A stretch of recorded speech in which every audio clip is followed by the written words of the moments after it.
अस्सलाम वालेकुम नाज़रीन, आज का सच के साथ मैं हूं नदीम हुसैन। कोरोना की शिद्दत में एक मरतबा फिर इजाफ़ा हो रहा है और ज़ाहिर है बीमारी होती है। आप उसको लहर का नाम इसलिए देते जाएं कि कभी वो नीचे होता है, कभी वो ऊपर होता है। और अब ये सूरत हाल जो है वो ख़ास तौर पर कराची के अंदर जो है बहुत परेशान कुन है और वहाँ पर कोरोना जो है वो तेज़ी के साथ फैल रहा है। और यही सूरत हाल जो है अब पाकिस्तान के दीगर शहरों पर भी मुहित होती चली जा रही है। और ज़ाहिर है कि जब आप 7%, 6%, 23%, 12% पर आ जाते हैं तो फिर ख़तरे की घंटियां बजना शुरू हो जाती हैं। अभी पहले आपको सुनाते हैं कि NCOC के सरबराह असद उमर जो है उन्होंने आज प्रेस कॉन्फ्रेंस की और कुछ चीज़ें जो हैं उन्होंने सामने रखी। वो क्या कह रहे हैं? देखा कि रमज़ान के अंदर SOP इन्फोर्समेंट के लिए बहुत बड़े लेवल के ऊपर एक काम किया गया। उसके बाद ईद की छुट्टियों का ब्रेक आया, हमने लॉ इन्फोर्समेंट एजेंसीज़ की मदद उसके अंदर मांगी इन्फोर्समेंट के लिए और उसकी वजह से हमें वाज़े बेहतरी होती भी नज़र आई सूरत हाल के अंदर। कई लोग ऐसे हैं जिनके दिमाग में अभी तक ये वाज़े नहीं हो सका कि जो हम अमल करते हैं उसी का नतीजा हमें नज़र आता है। जैसे ही वबा ज़रा सी कम होती है तो हमारे जहन में शायद कहीं से ये आ जाता है कि अब ये वबा जो है शायद मुकम्मल तौर पर ख़त्म हो गई। इलाज क्या है? इलाज ये है कि वो जो तमाम हिफाजती तदाबीर हैं, जो पूरे डेटा की बुनियाद के ऊपर, आइडेंटिफाइड हॉटस्पॉट की बुनियाद के ऊपर लॉकडाउन्स का कहा जाता है, जो SOP की इन्फोर्समेंट का कहा जाता है, अगर वो अच्छे तरीके से हो जाए तो इसमें हम एक दफ़ा नहीं, हम बार बार देख चुके हैं कि हमें कामयाबी हासिल होती है। अब वो वक्त आ गया है कि कम से कम ऐसे काम जिसको करने से दूसरों की सेहत के ऊपर ख़तरे का पैदा होता है, हम उन चीज़ों के ऊपर अब बंदिशें लगानी शुरू कर रहे हैं। 31 अगस्त से मज़ीद कई सेक्टर हैं जहां पर ये बंदिशें लगने जा रही हैं। ये तो वो है जो उन्होंने आगाज़ में कहा। सिंध हुकूमत ये चाह रही है कि कराची के अंदर 2 हफ्तों के लिए मुकम्मल लॉकडाउन किया जाए। उनके हॉस्पिटल भर रहे हैं, मरीज़ों की तादाद में इजाफ़ा हो रहा है और ज़ाहिर है कि सेहत का शोबा जो है वो दबाव में है। यकीनन एहतियात जो है वो बड़ी ज़रूरी है। हम बहैसियत कौम लापरवाह हैं और जिस तरीके से सियाहत के मामले में सूरत हाल रही, ज़ाहिर है नॉर्दर्न एरियाज़ में भी हालात ख़राब हुए हैं और एहतियात जो है वो किसी जगह के ऊपर भी हो नहीं पाई। नमाज थे, ना सैनिटाइज़र्स थे, कुछ नहीं है और लाखों की तादाद में लोग जो हैं वो मौजूद हैं। ना सिर्फ ये कि वो इलाके मुतासिर हुए बल्कि इसका फैलाव जो है वो बड़ी रफ्तार के साथ जो है वो आगे बढ़ा है। लेकिन वफाकी हुकूमत का अपनी एक सोच है। फिर असद उमर इस हवाले से क्या कहते हैं आपको सुनाते हैं। देखिए, हमने पिछले 1 साल के अंदर एक सबक सीखा है और शायद पाकिस्तान दुनिया के वो शुरू के ममालिक में था जिन्होंने ये अप्रोच ली और वज़ीर आज़म ने एक फ़ैसला किया कि हम मुल्क बंद कर कर इस वबा का मुकाबला नहीं कर सकते। उसकी कीमत जो है, हमारा जो कमज़ोर तबका है, जो दिहाड़ीदार है, उसको एक इतनी ज़्यादा उसकी कीमत अदा करनी पड़ती है जिसका वो मुतहम्मिल नहीं हो सकता। और उसके साथ साथ इससे वबा भी ख़त्म नहीं होती, क्योंकि जब आप बिल्कुल बंद कर देते हैं तो जैसे ही खोलते हैं और उसके बाद आप वही तबाही आपको फैलती हुई नज़र आती है। ये हमने पिछले साल इंडिया के अंदर, भारत के अंदर देखा, एक बड़े पैमाने के ऊपर यही हुआ है। एकदम से बंद कर दिया, जब खोला तो वबा ने बहुत ही तेज़ी से फैलाव उसके बाद आया। तो हमारा एक तरीक़ेकार है, बड़ी मेहनत से बनाया हुआ, डेटा को बुनियाद को सामने रख के, तजुर्बे की बुनियाद के ऊपर, और वो कामयाब है। दुनिया से हमें उसकी तारीफ मिली है और वही हमें करने की ज़रूरत है। ये हम पूरे शहर हफ्तों बंद कर दें, ये इस मसले का इलाज नहीं है। यहाँ पर वफाक और सूबाई हुकूमत के दरमियान नुक्ता नज़र का एक इख्तिलाफ जो है वो अपनी जगह के ऊपर मौजूद है, लेकिन जो सूरत हाल हमें दरपेश है उस पर बड़े बुनियादी नौइयत के सवालात जो हैं वो हैं। एक तो ये कि डेल्टा वायरस की हम बात कर रहे हैं, क्या हम ये बात तय कर पाए हैं कि इसकी अलामात जो हैं वो क्या हैं और हम उसकी तशख़ीस कर पा सकते हैं कि इस शख्स को जो है वो डेल्टा वायरस है। क्या हमारे पास इस बात की तहकीक मौजूद है कि जो वैक्सीनेशन हम कर रहे हैं उसके नतीजे में वो कितनी मौसर है? क्या हम ये जानते हैं कि अब जो फैलाव हो रहा है उसकी बुनियादी वजह जो है वो लापरवाही है या उसके अवामिल जो हैं वो कुछ और हैं? इस बात की भी कोई तहकीक नहीं है कि जिन्होंने वैक्सीनेशन करवाई और फिर उनको अगर दोबारा कोरोना हुआ तो वो क्यों हुआ और उसकी वजूहात जो हैं वो क्या हैं। सूरत हाल जो है वो यकीनन बिगड़ रही है। ज़ाहिर है कोरोना वैक्सीन आ रही है, मुख्तलिफ़ इक़साम की आ रही है, लोगों को लगाई भी जा रही है, लेकिन अभी तक हमारे हालात उस तरीके से कंट्रोल में नहीं आए हैं। एक तरीका सिंध गवर्नमेंट ने सोचा और उसके आज असरात भी देखने को मिले कि उन्होंने कहा कि जो कोरोना वैक्सीन नहीं लगाएगा उसकी हम सिम बंद कर देंगे। तो वैक्सीनेशन सेंटर के बाहर इतनी लंबी कतारें हैं कि दिखाई ये देता है कि एक दिन में ही सब वैक्सीन जो है वो लगवाना चाह रहे हैं। ये वो सूरत हाल है जिस पर करेंगे बात। आपका अपने मेहमानों से तारुफ़ करवाते हैं। हमारे साथ मौजूद हैं डॉक्टर अब्दुल बारी खान साहब, सरबराह हैं इंडस हॉस्पिटल कराची के। हमारे साथ मौजूद हैं डॉक्टर जमाल नासिर साहब, चेयरमैन हैं ग्रीन टास्क फोर्स के। और हमारे साथ मौजूद हैं डॉक्टर फरीदुन साहब, फिजियोलॉजिस्ट हैं। डॉक्टर बारी साहब, पहले तो ज़रा आपसे ये जानें कि कराची की सूरत हाल एग्जैक्टली है क्या? देखिए, कराची की सूरत हाल जो है काफ़ी गंभीर है। हमारे हस्पतालों में बहुत बोझ है और ख़ास तौर पर जो बड़े हॉस्पिटल हैं, जो कि इंडस हॉस्पिटल, आगा खान हॉस्पिटल, जो इन्फेक्शस डिजीज़ का हॉस्पिटल है, JPMC है, और दूसरे प्राइवेट हॉस्पिटल्स के ऊपर जो है ना तकरीबन तमाम भरे हुए हैं। जहाँ पर इमरजेंसी, कुछ हॉस्पिटल ने इमरजेंसी लेना भी बंद कर दी है। बाकी भी जो हॉस्पिटल्स हैं उसमें तकरीबन समझे कि 80% ऑक्यूपेंसी आ रही है। और उसी वजह से जब ये बढ़ रहा था तो, और उसमें से ये जो 90% जो मरीज़ हैं जो दाखिल हैं वो लोग हैं जो कि वैक्सीनेटेड नहीं हैं। 10% लोग ऐसे हैं जिनको वैक्सीन की 1 डोज़ या 2 डोज़ लगी हैं, और ये लोग, इनके सिम्टम्स इतने सीरियस नहीं हैं जितने के बाकी लोगों के हैं। तो वाज़े फ़र्क तो इनमें दोनों में है। तो इसलिए अभी अच्छा, इसमें बारी साहब अब ये फरमाइएगा कि जो डेल्टा वायरस की बात हो रही है, आप लोग क्या समझते हैं कि उसकी अलामात से पता चल रहा है कि ये मरीज़ जो है वो कोरोना का शिकार हो चुका है, या लोग जो हैं वो तज़ब्ज़ुब का शिकार हैं, इब्हाम का शिकार हैं, नहीं समझ में आ रही है लेकिन वो है कोरोना? देखिए, कोरोना जो है ना ये इस वाले का जो डेल्टा वेरिएंट की एक जो ख़ास बात है कि बहुत तेज़ी से फैलता है। उम्मन जो है ना ये फैमिली अफेक्ट हो जाती है विद इन, और इसका इंक्यूबेशन पीरियड कम है। और ये जो है ना सिम्टम तकरीबन कुछ को जो है ना वो फीवर और गला ख़राब होना, डायरिया के भी एलिमेंट आ रहा है, और कुछ लोगों को सिर्फ सरदर्दी हो रही है।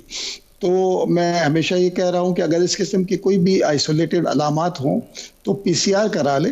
तो उसमें से पॉजिटिव होगा या नेगेटिव होगा। नेगेटिव होगा तो अच्छी बात है, कुछ और चीज़ है, लेकिन पॉजिटिव होता है तो फिर आप शुरू में ही एहतियात कर लें तो वो होगा। इसकी PCR वो नॉर्मल PCR है, उससे होगा। इसको वेरिएंट डेल्टा है या नहीं है, इसके लिए स्पेसिफिक टेस्ट होते हैं, इसकी जीन सीक्वेंसिंग होती है। वो कुछ ख़ास जगहों पे जैसे कराची यूनिवर्सिटी के अंदर और आगा खान यूनिवर्सिटी के अंदर ये कर रहे हैं, उसकी जीन सीक्वेंसिंग करके बताते हैं। तो अभी जो कुछ इन्होंने एनालिसिस किए थे तो वो तकरीबन 90% जो है ना जो सैंपल्स गए थे वो डेल्टा वेरिएंट के थे। तो इसलिए ये अब ऑब्वियसली हम यही समझ रहे हैं, क्योंकि जिस स्पीड से ये बढ़ रहा है और जिस तेज़ी से ये फैलाव आ रहा है, तो ये अब एक एस्टैब्लिश्ड फैक्ट है कि ये डेल्टा वायरस है। और वायरस की मैं आता हूँ डॉक्टर बारी साहब। अब ये जो डॉक्टर जमाल नासिर साहब, आप चूँकि चीज़ों से डील करते हैं, हमारे पास क्या पैरामीटर्स हैं कि ये डेल्टा वायरस है? क्या PCR टेस्ट के अंदर वो पता चल जाता है? फिर फैलाव इसलिए भी होगा कि कन्वर्जेंस जो है टूरिज़म में इस दफ़ा बहुत ज़्यादा हुई है, मुल्क भर के लोग आए हैं। इसके फैलाव की शिद्दत क्या कोई हमारे पास है? बिस्मिल्लाहिर्रहमानिर्रहीम। पहले तो जो मेरा स्कूल ऑफ थॉट था ना, जो शुरू से चलता आया है कि खौफ पैदा किया जाता है, वो अभी तक मुसलसल कायम व दायम है। और अल्हम्दुलिल्लाह पाकिस्तान उन ममालिक में से है जहाँ इतने अरसा गुज़रने के बाद भी जो तादाद है वो इतनी नहीं हुई जिस तरह और बीमारियाँ मौजूद हैं। जहाँ तक डेल्टा वायरस है, मैंने पहले भी आपको कहा था, आपको याद होगा, ये बदलती रहेंगी। कोई अल्फ़ा आ जाएगा, कोई डेल्टा आ जाएगा, कोई बीटा आ जाएगा, कोई गामा आ जाएगा। हमारा पॉइंट ये नहीं है, और ये बदलती रहेंगी, ये ख़त्म नहीं होगा। अगर आप ये समझते हैं कि ये आपका कोरोना वायरस इस मुल्क से और दुनिया से ख़त्म हो जाएगा, ये ख़त्म नहीं होगा। ये मैं आपको बार बार कह रहा हूँ। ये ज़रूर है, आप अगर पैसेज ऑफ टाइम देखें तो जो कोरोना की मॉर्टेलिटी रेट था शुरू में, उसके मुकाबले में ये बहुत कम हो गया है। मसलन ये जो आप बार बार एक अखबारों में, और मुझे नहीं समझ आती वो जो मिनिस्टर वहाँ के सिंध के हैं उनकी मसला क्या है, ख़ास तौर पे इंफॉर्मेशन मिनिस्टर को, जब आप कहते हैं 30%, 40% एग्रीड, ये वो लोग हैं कि जो टेस्ट कराते हैं और टेस्ट कराने के बाद उनके जो पॉजिटिव शरह आती है। अब हो ये रहा है कि लोग अब बहुत समझदार हो गए, नंबर 1, डॉक्टरों का बहुत ज़्यादा तजर्बा हो गया है, नंबर 2, नंबर 3, अब जब मरीज़ को ख़ुद भी पता चल जाता है मुझे कोरोना, अब वो टेस्ट ही अमूमन वो कराने जा रहा है जिसको पता होता है कि 90% श्योर होता है मुझे कोरोना हो गया। अब अगर आप नंबर ऑफ़ टेस्ट देखें ना, वो कम हो गए हैं, नंबर ऑफ़ टेस्ट। उसकी वजह है कि कोरोना की तादाद कम हो रही है। अगर आप इसको 2000 अप्रैल 20 से कंपेयर करें तो अभी भी आधी शरह है उसके मुकाबले में, और नंबर ऑफ़ डेथ जो हैं वो कम हैं जो पिछली वेव्स आई थी। तो एक बात तो जहन में रखें कि जैसे सार्स आया और दूसरे MRS सारे दूसरे आए, इन्फ्लुएंजा वायरस आया, मसलन 1900, मैंने पहले भी आपको फिगर दी थी, 2019 में जब इन्फ्लुएंजा बहुत तो आया था, हमारे पाकिस्तान के अंदर 75,000 अफराद की डेथ हुई थी, और ये 1.5 साल के अंदर 23,000 बंदे मरे। ये कोई इतनी बड़ी फिगर नहीं है जिसमें हम परेशान हुए हैं। जो दूसरा सवाल आपने कहा डेल्टा वेरिएंट, यस इसकी टेस्ट अवेलेबल है वेरिएंट का, तो ये कोई उसके लिए ये है कि उसको पहले हम एक रूटीन में PCR कर लेते हैं। अगर कोई इंटरेस्टेड हो गया हमने डेल्टा कराना है तो उसका अलहदा PCR अवेलेबल है, ये हो सकता है। मुझे एक ब्रेक लेना पड़ रहा है। नाज़रीन, हमारी गुफ्तगू जारी है, एक मुख्तसर से कमर्शियल ब्रेक का वक्त हुआ है, मिलते हैं इस वक्फे के बाद।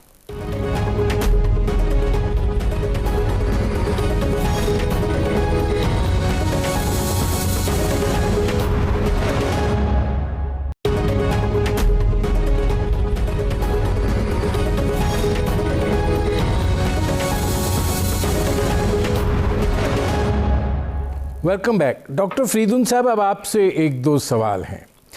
ये जो मामला है डेल्टा वायरस वाला, आपको क्या लगता है कि जो वैक्सीनेशन हो रही है, कोई तहकीक क्या कह रही है, कोई इस पे काम हो रहा है कि ये कितना मौसर है इसके ख़िलाफ़ और कितना फ़ायदेमंद है? जी, मैं इस हवाले से कुछ जो हैं रिसर्च पेपर्स जो कोट करना चाहूँगा। New England journal of medicine की हालिया तहकीक से ये बात सामने आई कि जो फाइजर है और एस्ट्राजेनेका है, इनकी efficacy against covid is 60 to 80%, whereas जो पुराना वाला था वो अबाउट 95% थी। और नेचर जो है बड़ा प्रेस्टीजियस जर्नल है, उनकी तहकीक के मुताबिक सिंगल डोज जो है that barely inhibits delta variant. Delta variant को वो तकरीबन उसके खिलाफ सिंगल डोज की मैं बात कर रहा हूँ, जितनी अवेलेबल वैक्सीन हैं वो मौसर नहीं हैं, तो इसलिए दूसरी डोज लगवानी पड़ रही है। बल्कि फाइजर जो है वो तो उनकी तरफ से रिकमेंडेशन आ रही है कि एक थर्ड बूस्टर शॉट भी लगवाया जाए to counter the delta variant. ये इतना संजीदा मामला है कि फाइजर जो है अब एक नई वैक्सीन बनाना चाह रहा है against specifically for delta variant. देखिए, हमने अभी बात भी की थी कि ये लहर आ रही है, वेव्स आती हैं, वेव्स आने का जो है बुनियादी जो रीज़न है वो ये है कि दो हैं। एक तो ये कि जी जब SOPs फॉलो नहीं किए जाते तो ये इसकी कोरोना पेशेंट्स की तादाद में इजाफा हो जाता है। दूसरा एक बहुत अहम, बहुत ज़्यादा अहम जो है जो वजह है वो ये भी है कि ये वायरस जो है अपने आप को चेंज करता जा रहा है। जब एक नया वेरिएंट आ जाता है तो उसकी जनरली एबिलिटी जो पॉपुलेशन में जो फैलता है तो उसकी एबिलिटी दूसरे जो वेरिएंट्स हैं उनसे कहीं ज़्यादा होती है। मैं आपको मिसाल देता हूँ कि ये जो है नेशनल जियोग्राफिक इनका जो जर्नल है, इन्होंने ये तहकीक की और ये उसमें ये बात ये सामने आई कि 60% जो है delta variant is more transmissible, यानी कि जो पहले वाला वायरस था उसके मुकाबले में 60% ये ज़्यादा है। मजीद मैं आपको ये भी बताना चाहूँगा कि जी जो लोग हैं जो डेल्टा वेरिएंट से इन्फेक्टेड होते हैं उनके रेस्पिरेटरी सांस वाली जो सिस्टम है, रेस्पिरेटरी सिस्टम, उसके अंदर डेल्टा वेरिएंट की तादाद जो है वो 1000 गुना ज़्यादा होती है निस्बत जो दूसरे कोरोना वायरस के अच्छा, इसमें डॉक्टर फरीदुन साहब ये ज़रा फरमाइएगा कि क्या ये भी कोई तहकीक हो रही है कि कोई इस पे हमारे पास स्टडी की जा रही है या कोई है कि ये जो वैक्सीनेशन है ये कितनी इफ़ेक्टिव या मौसर साबित हो रही है? जी, मैंने जैसा कि सारी की तो अभी कंप्लीट हतमी डाटा अवेलेबल नहीं है, लेकिन जब मैंने बात शुरू की थी तो मैंने यही अर्ज किया था कि जो फाइजर और एस्ट्राजेनेका है वो अबाउट 20 to 30% लेस इफेक्टिव है, और ये मैं बात कर रहा हूँ डबल डोज के बाद। सिंगल डोज के बाद इसकी इफेक्टिवनेस जो है वैक्सीन की डेल्टा वेरिएंट के ऊपर नहीं है इस तरह से। तो जिन अशखास ने सिर्फ सिंगल डोज लगवाई है उनको चाहिए कि वो सेकेंड डोज जितनी जल्दी हो सके, जब टाइम हो उनका, तो वो ज़रूर लगवा लें, क्योंकि डेल्टा वेरिएंट जो है सिंगल डोज से काबू में नहीं आता। मैंने जैसे कि पहले भी अर्ज की थी कि ये तो अभी इब्तिदा है। ऑलरेडी लैम्डा वायरस जो है, लैम्डा वेरिएंट को पेरू में जो है आइडेंटिफाई हो चुका है। एप्सिलॉन जो है उसके अंदर 5 म्यूटेशंस हैं, जबकि डेल्टा में सिर्फ 2 हैं। वो जो है कैलिफोर्निया वाला वेरिएंट, उसके अंदर जैसे कि मैंने किया 5 म्यूटेशंस हैं। अभी ये इस तरह से फैले नहीं जिस तरह से डेल्टा वेरिएंट फैल रहा है। पहले मैं आता हूँ डॉक्टर फरीदुन साहब। अब इसमें डॉक्टर बारी साहब ये फरमाइएगा, आपने डॉक्टर फरीदुन साहब की बात सुनी है, इस सूरत हाल में फिर ऑप्शंस जो हैं वो क्या हैं? वफाकी हुकूमत ये कह रही है कि लॉकडाउन जो है इस तरीके से मौसर नहीं हो सकता, सूबाई हुकूमत चाहती है कि लॉकडाउन हो जाए। आपके यहाँ दबाव जो है वो अपनी जगह के ऊपर मौजूद है और ये दबाव आगे ट्रांसफ़र हो रहा है, तो फिर ऑप्शंस क्या हैं? देखिए, मेरे ख्याल में एक क्योंकि स्ट्रेटेजी डिफरेंट इलाके की डिफरेंट हो सकती है, क्योंकि बात यह है कि जो ग्राउंड रियलिटीज़ हैं जहाँ पर जिसको और उनको फैसला और एक कंसेंसस डेवलप होना चाहिए दोनों एनसीओसी के दरमियान भी। एनसीओसी का इदारा अच्छा काम कर रहा है, हम बैठ के किसी एक कंसेंसस के ऊपर आ सकते हैं कि जी ये बेहतर स्ट्रेटजी है और इसको करना चाहिए, और इस सूरत हाल में यहाँ पर ये बेहतर है। क्योंकि देखें, अगर हम देखें कराची को एज मैं डिस्ट्रिक्ट भी देखूँ तो कोई भी डिस्ट्रिक्ट ऐसा नहीं है जो कि अलार्मिंग नहीं है। कभी ऐसा होना कि एक डिस्ट्रिक्ट ऐसा है तो जिस पे हम कह सकते हैं कि उसको कर दें। कराची सिंध में अगर देखें तो सिंध में Karachi is the most affected, उसके बाद हैदराबाद आता है जो 8% के ऊपर है, बाकी सिंध 2-2.5% के ऊपर है। तो इसलिए स्ट्रेटेजी डिफरेंट इलाके के लिए डिफरेंट होगी, तो उसी हिसाब से, लेकिन इनके ऊपर एक यकसुई हो जानी चाहिए ताकि एक रास्ता हो, ताकि लोगों के अंदर जो है ना जो मैसेज जाए वो एक मैसेज जाना चाहिए, नहीं तो एक कंफ्यूजन क्रिएट हो जाता है अवाम के अंदर, और वो फिर एक कंफ्यूजन की वजह से इसका रिएक्शन डिफरेंट होता है। अब इसमें बारी साहब ये फरमाइएगा कि वैक्सीनेशन जो है वो तो हो रही है, आप समझते हैं कि वो एक बैरियर बन रहा है, या क्यों उसके बावजूद भी लोग शिकायत कर रहे हैं, वो लोग भी जिनको वैक्सीनेशन हुई है कि हमें कोरोना हो गया? देखिए, बात यह है कि जो तमाम वैक्सीन्स हैं कोई भी 100% प्रोटेक्शन नहीं देता, मगर अगर देखें तो फाइजर 95 कहता है, मॉडर्ना 94 कहता है, फिर 85, 78। लेकिन ये एक बात तो ये है कि वैक्सीन्स जो है ना, तमाम वैक्सीन्स इस बात की ज़रूर गारंटी दे रही हैं कि 90% से ज़्यादा तकरीबन ये लोग जो है ना सीवियर केस होने से बचाते हैं। तो कुछ परसेंटेज ऐसी होगी जिनको कोविड होगा, और बात यह है कि इसका लॉन्ग टर्म इम्पैक्ट हमने देखा नहीं है कि कितने अरसे तक चलेगी, इसकी एफिकेसी रहेगी, कब बूस्टर की ज़रूरत पड़ेगी। 8 महीने बाद, 6 महीने बाद, साल बाद, ये आने वाला वक्त ही बताएगा, जिसमें और फरीदुन साहब इसको बेहतर बता सकेंगे। और वो टाइम, क्योंकि अभी ये तमाम वैक्सीन जो है ना इनकी अप्रूवल फॉर इमरजेंसी यूज़ ही हुई है, क्योंकि शॉर्ट टर्म के ऊपर इसके ऊपर इम्पैक्ट आया है। बारी साहब, मैं आता हूँ, नाज़रीन हमारी गुफ्तगू जारी है, एक मुख्तसर से कमर्शियल ब्रेक का वक्त हुआ है, मिलते हैं इस वक्फे के बाद।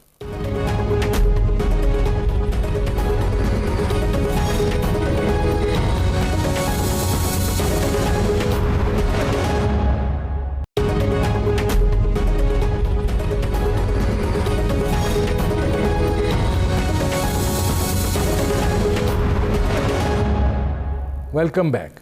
जमाल नासिर साहब, 2-3 सवाल हैं। पहली बात तो ये है कि जाहिर है एक वबा फैल रही है, उसको कंट्रोल करने का मैकेनिज़्म इख्तियार करना है, ठीक है।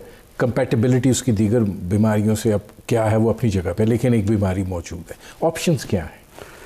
देखें, पहली बात तो ये है कि मुझे आज तक एक बात नहीं समझ आई। मैं बहुत उसमें साइंस में नहीं जाऊँगा, साइंस में जाऊँ तो मैं आपको 1-2 घंटे का लेक्चर दे सकता हूँ, लेकिन मेरा सवाल ये होता है कि जब जलसे होते हैं, जुलूस होते हैं, इनके मसाइल होते हैं, तो एक पे एक बंदा चढ़ा होता है। जब गरीब की बात आती है तो फ़ौरन लॉकडाउन की कंट्रोवर्शियल स्टेटमेंट शुरू हो जाती है बिटवीन। आपको मैं एक इंटरेस्टिंग बात बताऊं, मैं 2 तारीख को अमेरिका जा रहा हूं, अमेरिका खोल दिया उन्होंने, वहाँ उन्होंने मास्क ख़त्म कर दिए पूरे अमेरिका के अंदर। यूके आपका खोल दिया गया है, स्पेन आपका खोल दिया गया है। और इंटरेस्टिंग बात यह है कि अमेरिका में आज भी नंबर ऑफ़ इन्फेक्टेड केसेस जो डायग्नोज हो रहे हैं हमसे ज़्यादा हैं, यूके में हमसे ज़्यादा हैं, स्पेन में हमसे ज़्यादा हैं। और सबसे इंटरेस्टिंग बात यह है कि आप देखें कि पिछले पूरे 1 हफ़्ते के अंदर अमेरिका में 2121 डेथ हुई, यूके में 498 डेथ हुई, स्पेन में 230 हुई और पाकिस्तान में 245 हुई। अब जो जुल्म हो रहा है ना इस मुल्क के साथ, वो बड़ी क्लास जो है वो गरीब, गुरबत और उन पे हो रही है। ये जितने लोग डिस्कशन कर रहे होते हैं आपकी टीवी पे बैठ के, और ये जितने लोग बैठ के जो है ना इक़्तिदार के ऐवानों में बैठ के कर रहे होते हैं, और जितने मेरे डॉक्टर्स हैं, मैं अपने डॉक्टर्स का भी कह रहा हूँ, इनके चूल्हे नहीं बंद होते सर। हमने पॉलिसियाँ वो बनानी है कि एक शख्स की अगर इनकम 10,000 है, पॉलिसी 10,000 के हिसाब से बनेगी। ये नहीं कि हम 10 करोड़ वाला जो आमदनी वाला बंदा है उसके साथ हम उसको बनाएं। आप क्या कहना आप क्या कहना चाह रहे हैं? लोगों को मरने दिया जाए, लोगों को बीमार होने दिया जाए, कोरोना को फैलना दिया जाए? नहीं, मैंने ये कर दिया जाए। नहीं, मैंने ये नहीं कहा कि वैक्सीनेशन ना कराएं। आपने अभी भी देखा कि ये जो वैक्सीनेशन है, दोनों डॉक्टर साहिबान की राय थी कि वैक्सीनेशन कराने के बाद जो कॉम्प्लिकेशन है वो कम है। यहाँ हुकूमत को पॉलिसी ये करना चाहिए ओपन करके, बहुत अच्छा देखें ना, जैसे आज सिंध गवर्नमेंट ने किया कि जो भी सिम मिलेगी या होगी उसकी वैक्सीनेशन लाजमी कर दें। मसलन मैंने अपनी लेबॉर्ट्री में एक लाजमी करार दे दिया कि जो वैक्सीनेशन नहीं कराएगा मैं उसको तनख्वाह नहीं दूँगा इस दफ़ा। आप शनाख्ती कार्ड बनवाने जा रहे हैं, आप लाइसेंस बनवाने जा रहे हैं, आप वो 31 अगस्त से उन्होंने ये सारे कर दिया ना कि ये समाजी मामला जो है। अच्छा, फिर आप ट्रैवल नहीं कर सकते, अभी आज़ाद कश्मीर में बात आप कह रहे हैं, आज़ाद कश्मीर में इलेक्शन हुआ है कि नहीं हुआ? वहाँ तो एक पे बंदा चढ़ा हुआ था, सारे लीडर आपके मौजूद थे। वहाँ क्यों नहीं? मज़ा तब है कि हुकूमत कहती है कि जलसा नहीं होगा, कोई जलसा नहीं होगा बगैर उसका भी वैक्सीनेशन सर्टिफिकेट चेक हो ना। मेरा जब गरीब की बारी आती है ना, आप कहते हैं फैल रहा है, गरीब का तो इंटरेस्ट ही नहीं है सर, गरीब टेस्ट ही नहीं करा सकता। आपको मैं बताऊं जो जुल्म हो रहा है इस मुल्क में, ये जो हमारे मजदूर जा रहे हैं ना सऊदी अरब, वो जाते हैं यहाँ से किर्गिस्तान में स्टे करते हैं, फिर वहाँ से टेस्ट कराते हैं। एक मजदूर जो है वो 4-4 लाख रुपए में पहुँच रहा है।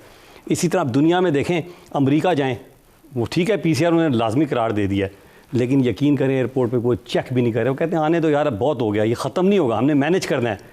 लेकिन जब हम वापस आ रहे हैं, ज़रा इंटरेस्टिंग सुने आपका PCR लाजमी करार पाकिस्तान ने दे दिया नंबर 1। आपकी फ़्लाइट उन्होंने आदी कर दी है, मतलब दुनिया आना चाह रही है पाकिस्तान, और आपने पाकिस्तान, हम बहुत अमीर मुल्क है ना सर, हमारे पास बहुत पैसा है, हमारे पास किसी चीज़ की कमी नहीं है सर, हमने अपनी पॉलिसी गरीब को देख के बनानी है। अब डॉक्टर फरीदुन साहब, ये जो बात है कि खोल दिया जाए, वैक्सीनेशन जो है वो देखा जाए, उसको एक बैरियर बना दिया जाए, आप समझते हैं कि ये ठीक है फिर मामला? देखिए, मैंने मेरा ख्याल है पिछली नशिस्त में ये अर्ज किया था कि ये एक एवोल्यूशनरी प्रोसेस है। जब कोई एक वबा आती है पॉपुलेशन के अंदर तो दोनों इवॉल्व करते हैं। जो पैथोजन है, जो वायरस है, वो भी इवॉल्व कर रहा है और हम भी इवॉल्व कर रहे हैं। हम जो है अपनी प्रोटेक्शन को बेहतर बना रहे हैं, हम वैक्सीन बेहतर बना रहे हैं।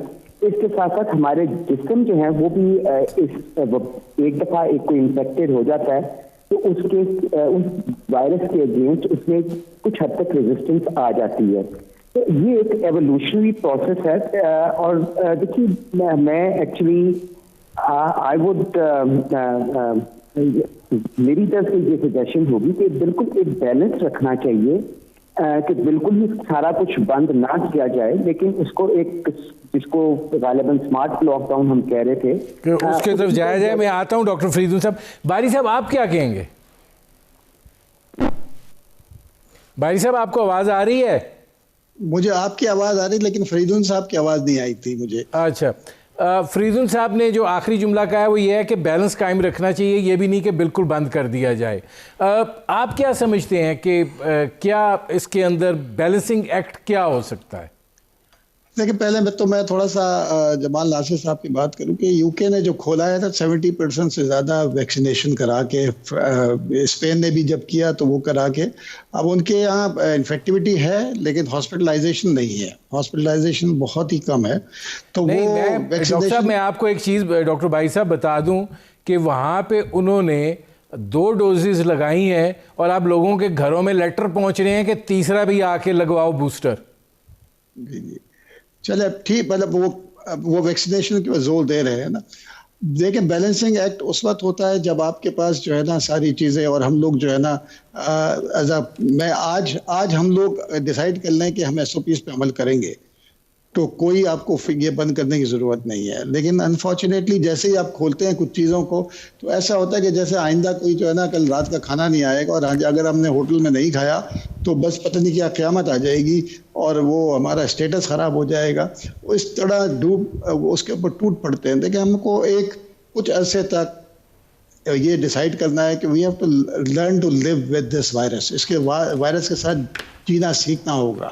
हमको ठीक है, मेरे पास आखिरी 30-40 सेकंड रह गए हैं। जमाल नासिर साहब, मतलब जब हम खोलते हैं तो फिर वो गुर्बत की तस्वीर झलक नहीं दिखाई देती, क़यामत का मंजर दिखाई देता है। रेस्टोरेंटों पे, मार्केटों पे, नॉर्दर्न एरियाज़ पे ट्रैवल कर जाएं, कश्मीर की तरफ निकल जाएं। सर, वो कितने % लोग हैं जिस मुल्क में 10 करोड़ अफराद एक वक्त की रोटी खाते हो ना, आप उनकी बात करें ना। पहले आप वो 10 लाख अफराद की बात कर रहे हैं, नंबर 1। दूसरी बात ये कि ये जो है ना, मैं अभी भी फैलता इन्हीं की वजह से है ना। नहीं सर, इनकी वजह से नहीं फैलता, ये हमारे बड़े लोगों की ये बड़े लोग जब जाके जलसों में बैठ के तकरीरें करते हैं ना, वहाँ करें ना कि आज हम तकरीर नहीं करेंगे, करें ना 1 लीटर जाके कि आज कोई जलसा नहीं होगा क्योंकि कोरोना है, कोई नहीं करता।